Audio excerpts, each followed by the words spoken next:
2025 সালে visitor visa নিয়ে নতুন আলোচনা করার জন্য অনেক অনুরোধ পাচ্ছিলাম আমাদের চ্যানেলে যুক্ত অনেক ভাই বোনদের কাছ থেকে।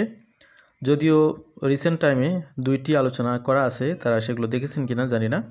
তো বারবার অনুরোধের কারণে আজকে নতুন করে আবার ভিজিটর ভিসা নিয়ে আপনাদের সামনে আলোচনায় চলে এলাম। তো প্র্যাকটিক্যাল কিছু অভিজ্ঞতাও শেয়ার করব এখানে, যাতে করে বাস্তবিক অর্থে কী কারণে এই সমস্যা, কী সম্ভাবনা রয়েছে, এই বিষয়গুলো আপনাদের সামনে আমরা তুলে ধরতে পারি। তো আজকে আমরা স্লাইড ভিত্তিক আলোচনা করব না, 2-3টি স্লাইড থাকবে জাস্ট আপনাদের শো করার জন্য। কিন্তু আমাদের আলোচনাগুলো যে ইনফরমেশন আকারে আপনারা এখানে স্ক্রিনে দেখতে পান, সেটি আজকে শেয়ার করা হচ্ছে না।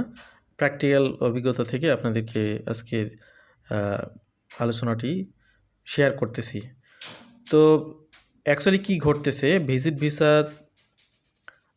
যে পরিবেশটা নষ্ট হয়েছে, এটা আসলে নষ্ট করেছে পিপলরা। যদি আপনি একটু খেয়াল করেন, আগে কিন্তু মানুষ যখন আপনার বিভিন্ন সমস্যায় পড়তো, বিশেষ করে কারো কোনো মেজর রোগ হলে অথবা কোনো কন্যাদায়গ্রস্ত পিতা তার মেয়েকে বিয়ে দেওয়ার জন্যে, এই ধরনের কোনো বিষয় হলে সামাজিকভাবে তাদেরকে সহযোগিতা করা হতো। তো যারা সাফারার তাদেরকে, তারা যখন চাইতো তখন তাদেরকে হেল্প করা হতো।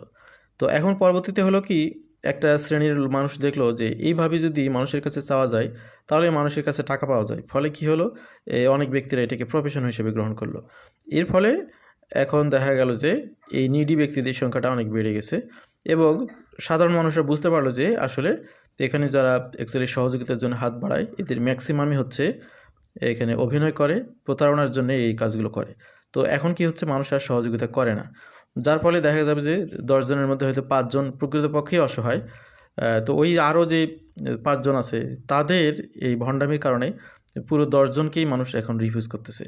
আশা করছি আমার উদাহরণটা বুঝতে পেরেছেন।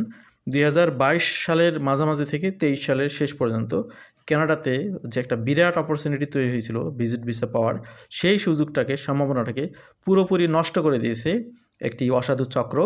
এর ফলে এখন প্রকৃতপক্ষেই যারা রিয়েল ভিজিটর, যাদের প্রকৃতপক্ষেই যাওয়াটা দরকার, তারাও আর ভিজিটর ভিসা পাচ্ছে না। তো 2024 সালের শুরুর দিকে কানাডা গভর্নমেন্ট একটা স্ট্যাটিস্টিক্যাল তথ্য প্রকাশ করেছিল।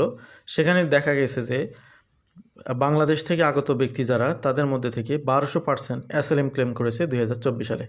ইন্ডিয়া থেকে যারা কানাডাতে এসেছেন ভিজিটর ভিসা নিয়ে, 500% অ্যাসাইলাম ক্লেম করেছে যারা রিফিউজি ভিসা, আপনার যারা ভিজিটর ভিসা নিয়ে এসেছিল। এই যে 1200% ব্যক্তিরা এখানে ভিজিটর ভিসা থেকে এখানে রিফিউজি ক্লেম করলো, তারা যখন কানাডাতে আবেদন করেছিল তখন কিন্তু তাদের আবেদনের মধ্যে তারা তাদের সাপোর্টিং ডকুমেন্ট, ব্যাংক